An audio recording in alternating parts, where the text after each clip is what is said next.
galerinha do EQC! Para quem não me conhece, meu nome é Caroline Caseta e hoje eu vou reagir a um vídeo do Peter Jordan. Quem não conhece o Peter, né? Do Ei Nerd, Nerd de Negócio, Agora com Mala Feita, um monte de canais aí. E ele fez um vídeo, Entenda Como Eu Fiquei Pobre, a verdadeira história. Para quem não sabe, ele era rico, ficou pobre e depois se reergueu. E vamos ver então um pouquinho mais da história dele. Eu acho ele assim um cara sensacional. Esse vídeo me chamou bastante atenção, o título, e me pegou, então vamos lá. Bora reagir. Vídeo rápido aqui pra vocês, galera, do como e por que eu fiquei pobre. Talvez algumas coisas não tenham ficado claras pra muitas pessoas, né, pra muita gente. E esse vídeo aqui, de repente, pode vir pra somar algumas coisas. Então vai mais um pouquinho da minha história pra vocês. Vamos lá. Fala, galera, Trunks. Peter aqui pra mais um vídeo no Flow com vocês. Liguei minha câmera aqui na minha sala. Que salinha, né, gente? Que salinha feia, olha lá atrás. Ai, uma sala dessa, hein? Esse ponto aqui, né, Andressa, que eu fiz aquele outro vídeo contando a minha história. Foi exatamente aqui, coincidência, né? Essa é a história da minha vida. Eu acho que não ficou muito claro, né? Porque muita gente acabou não vendo o vídeo, achando que eu fui rico a vida inteira. Enfim, criaram várias histórias. Então eu quero contar pra vocês algumas outras coisas que talvez até não tenho contado naquele vídeo, entende? Não dá pra contar tudo. A gente vai lembrando algumas outras coisas. Você vai mexendo com a sua história. Talvez falte uma coisa ou outra. Talvez você fale de novo uma coisa que não bateu certinho. Mas é assim, cara. A gente não é um computador, né? A gente vai trazendo o que vai lembrando. Nasci em berço de ouro? Posso dizer que sim. Nasci em berço de ouro. Nasci em São Paulo, em Chácara Flora, que eu não sei nem onde é, né? E aí, porra, com 3 anos de idade... Eu tinha ido pro Morumbi, só que com 3 anos de idade fui pro Rio de Janeiro, né? No Rio de Janeiro cheguei a morar na Lagoa, depois meu pai foi e comprou uma casa na Joatinga, no bairro Joá. E ali eu fiquei a minha adolescência. Mas assim que eu cheguei no Joá, uma coisa que tem que ficar clara pra todo mundo, meu pai não era mais dono de nada. Aliás, preste atenção, meu pai nunca foi dono da Vigor. Uau. Deixa isso bem claro pra todo mundo. A avó dele, né, que era a mãe dele de criação, junto com os tios dele. Esses sim eram os verdadeiros donos da Vigor. Olha, a avó dele era dona da Vigor. E ele falou assim, os pais de criação. Eu não sei, que eu não vi o outro vídeo que ele contou sobre a história dele, mas o pai dele era adotado? Vocês sabem? Entende? Então, aí, pô, mas foi seu pai que vendeu o Vigor que ele falou, né? Sim, porque minha família, a família Jordan, era muito aquela coisa de se deu a palavra, vai ter que fazer. Então, numa reunião que tinha lá com os donos, com os futuros donos da Vigor, meu pai virou e falou assim, tá bom, eu tô vendendo, né? E acabou que, pra honrar a palavra do meu pai, a minha avó acabou vendendo a Vigor. Isso é o que eu sei, ok, galera? Não sou o dono da verdade. Isso é o que eu sei, o que minha família conta pra mim, tá? Mas seu pai ficou endinheirado com essa venda, né, Peter? Não, meu pai não ficou endinheirado. Nessa época, meu pai também era financiado pela mãe dele, pela avó dele. Também bancava meu pai. Meu pai era um playboyzaço, cara. Meu pai era um playboyzaço, morava em Copacabana Palace quando era garoto, porra, em hotel, saía pra lá e pra cá com moto, né, porra, era aquele cara que tirava onda pra caramba. É difícil, né, lembrar com os 80 anos, mas, poxa, pra mim era tudo maravilhoso. Pra mim era tudo de bom. Já com 23 anos já era pai de 2 filhos, tinha tudo o que eu queria, não gosto de falar nessas coisas. Mas tinha.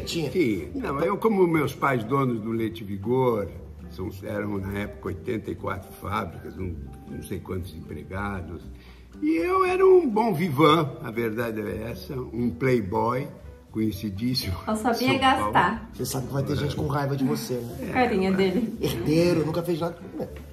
Mas eu era um playboy, eu vou assumir que era. Só quando ele foi pro Jotinha, que ele tava casado com minha mãe, já tinha eu e o Christian como filho, ele ainda tava vivendo as custas da minha avó, né? Não tinha uma fonte de renda ativa dele. Meu pai não trabalhava naquele ponto, não trabalhava. Pra quê, né, gente? Então minha avó sustentava ele. Chegou um ponto que ele chegou a montar uma corretora de seguros, né, que eu cheguei até a trabalhar com ele um pouquinho, mas, cara, ali, sinceramente, ainda bem que ele comprou a casa, ok? Ele comprou a casa com dinheiro. Não tinha perdido tudo. Minha avó acabou dando pra ele com a venda da Vigor e tal, e o que ele acabou juntando com outras vendas que ele tinha feito e tal na época.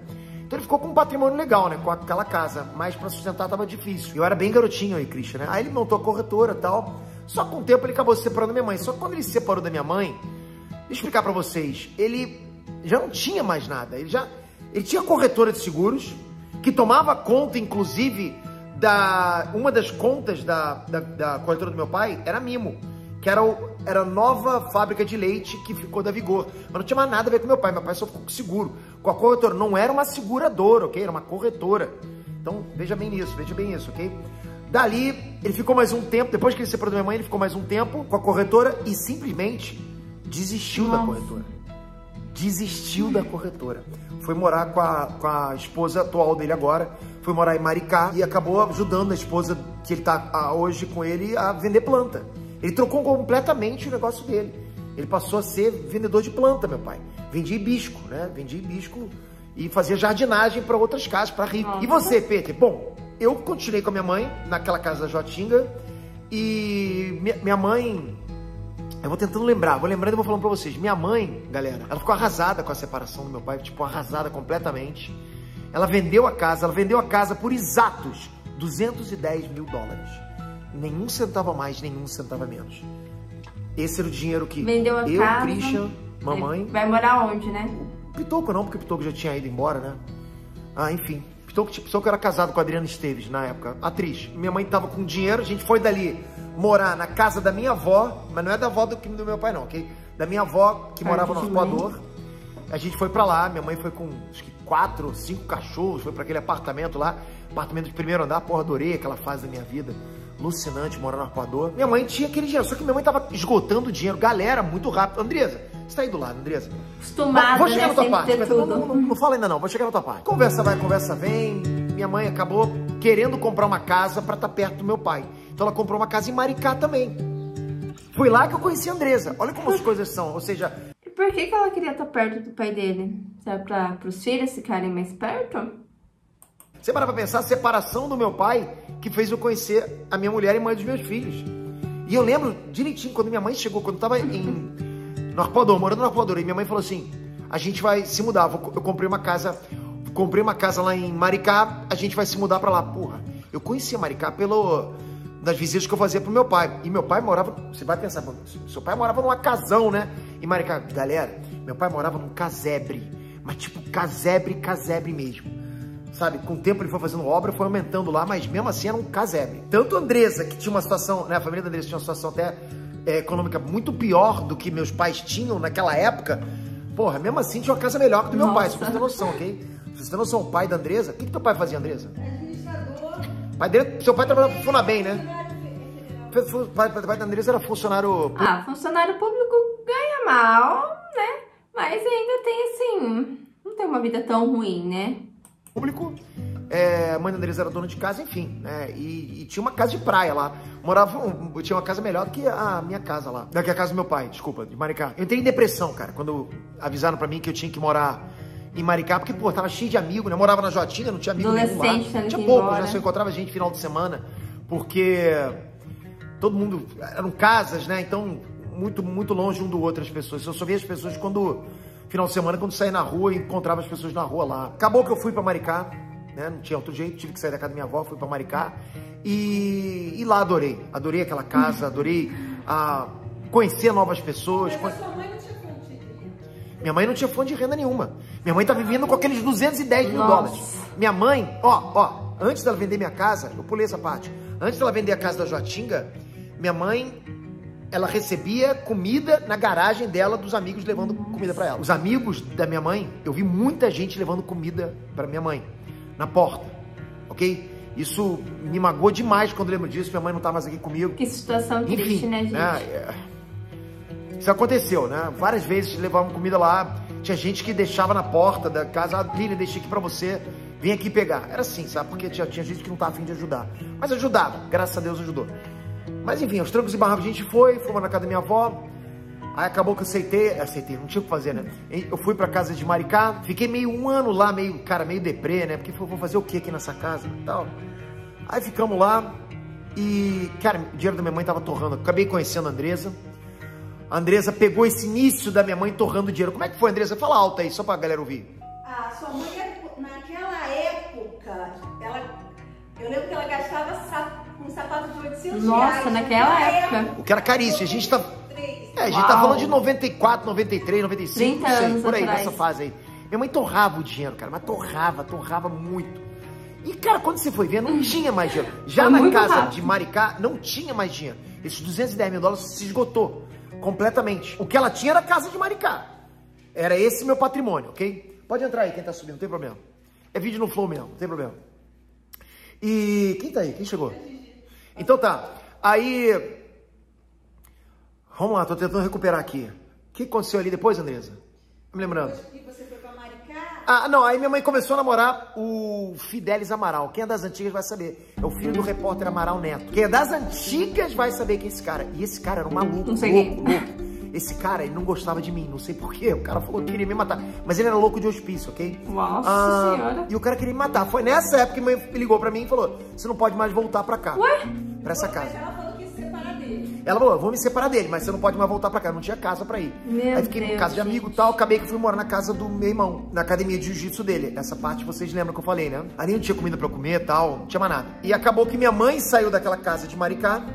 A casa ficou abandonada. E ela foi morar na casa de uma amiga dela, que ela tinha separado do cara lá. Ficou sem nada. Ela não tinha mais como sustentar a casa ficou jogada, né? E ela foi morar na casa de uma amiga dela de favor, ela levou o Christian. O Christian foi com ela, né? O meu irmão fortinho. E eu não tinha como ir, porque não dava. E eu tive que continuar na casa do Pitoco. Então eu fiquei ali na casa do Pitoco, na academia de jiu-jitsu, durante 1 ano. E ali, realmente, ali não tinha o que eu comer.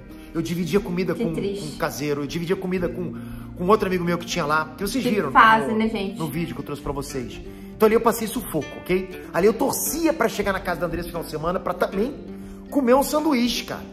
Vocês podem achar que não, mas aconteceu. Eu não sabia, você não me contou. Eu nunca contei pra Andressa isso. Bom, o que eu quero explicar pra vocês é o seguinte: Pedro, você tá querendo se vangloriar, dizendo que você foi pobre, que você chegou no fundo do poço. Porra, de jeito nenhum. Tá cheio, milhões de pessoas com muito mais perrengue que eu. E eu nunca vou negar a educação que o meu pai me deu. Foi graças à educação que meu pai me deu, foi graças àquele computadorzinho michuru que eu recebi lá, que eu realmente despertei a minha vontade de entender computador, a minha vontade de ser criador de conteúdo e tal. Então, porra, eu dou valor a isso. Eu nunca usei isso como artimanha, entende? Eu sou pobre, então olha o que eu tenho hoje em dia, essa casa aqui. Mas que eu comecei do zero, eu comecei, entende? Comecei do zero e vou falar do zero absoluto. Começou do zero e olha até onde ele chegou, né, gente? Por mais que é o que ele falou, não tô usando isso como artimanha e tal, mas pra vocês verem, né, quando a pessoa quer, quando a pessoa tem vontade, não tem nada que pare uma pessoa decidida a vencer na vida. É isso aí. E o mundo deu voltas, porque toda essa galera hoje, a maioria dessa galera, eu ajudo financeiramente, entende? O que eu quero dizer com tudo isso é que a gente não deve desmerecer a trajetória de ninguém. Todo mundo tem uma trajetória. Todo mundo tem uma trajetória, ok? E eu tô aqui, cara. Todo dia eu tô trabalhando. E meu trabalho é intenso. Meu trabalho é intenso. Eu amo o que eu faço. Eu amo o meu trabalho. Acho que é mais um pouquinho pra vocês entenderem o que eu passei. E só quem sabe o que eu passei mesmo é eu, Andressa, os pais da Andressa, os meus pais. Exatamente. Não adianta, cara. O cara do outro lado, ele vai falar assim, é mentira. Ele não fez isso. Eu lembro, cara. Eu lembro de... Começou do zero, sim. Não adianta, Andressa. É eu e você contra a galera que não entende. Eu lembro eu jogando Nescau na minha mão pra lamber, porque eu tava com fome. Eu lembro eu roubando uma colher de feijão do caseiro na casa do Pitoco, porque eu tava com fome, fui comer escondido no banheiro. Eu lembro de tudo isso. E eu não tô inventando, porque eu tenho um vídeo pra provar os locais que eu fiquei. Tem vários vídeos onde eu já mostrei pra vocês, entende? Eu só quero mostrar pra vocês que é possível sair do zero, sim. É possível. É possível ficar rico sendo CLT? Pô, eu diria pra você que não. Eu não conheço. Trabalhar como CLT, não, né? Agora, ficar rico trabalhando, sim. Ficar rico trabalhando, sim. É o que eu faço. Eu fiquei rico trabalhando. E eu trabalho até agora. Eu amo trabalhar, vou continuar trabalhando, ok? E vou estar aqui sempre conversando com vocês. É isso. Faltou alguma coisa? Acho que não, né? Provavelmente vou desligar esse vídeo e falar, pô, tu podia ter falado isso. Enfim, me pergunta qualquer coisa que eu mando nos comentários. Isso aqui é um flow sem roteiro nenhum. Uma coisa muito importante, né, gente? Ninguém fica rico sendo CLT. Às vezes você não pode ter essa opção de largar o seu emprego nesse momento, né? Super entendo. Mas você pode sim fazer algum projeto paralelo, que é o que vai te levar para o próximo nível. E esse vídeo foi acho que uma inspiração muito grande, né? Saber um pouco mais da história dele. E eu acho que o mais importante é você acreditar que sim, é possível e também agir, né? Porque, vocês viram, nada cai no céu. Ele conseguiu tudo trabalhando e trabalha até hoje. Então, bora trabalhar, né, gente? E é isso aí. Obrigada por ter ficado até o fim desse vídeo. Um beijo e até a próxima.